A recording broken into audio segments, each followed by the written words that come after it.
Hi everyone! Akala ko today na talaga first surfing experience ko, pero flat twist, walang waves. Ang plano namin for today's video, itatry sana namin mag-surfing.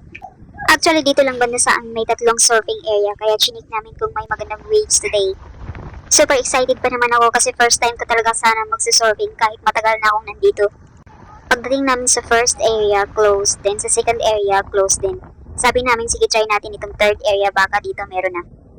Kaso guys, pagpasok pa lang papunta doon, kailangan sobrang ingat talaga, lalo na pag motor gamit nyo kasi madaming maliliit na bato sa daan. Dahan-dahan lang talaga para iwas sa accident. Pagdating namin doon, wala talagang tao, tapos low tide pa.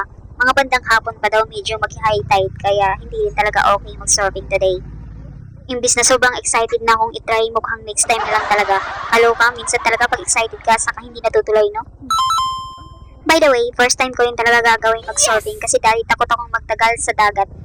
Sobrang sensitive kasi ng skin ko noon, makati na mahapdi pa pag nasisikatan o nabababad sa dagat.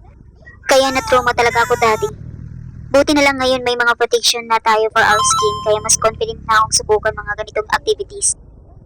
Kaya abang-abang na lang talaga sa next video kasi babalik kami kapag may waves na. Samahan niyo ulit ako sa next adventure namin at sana next time matuloy na talaga ang first surfing experience ko. Okay, hanggang sa susunod ulit na video. Bye!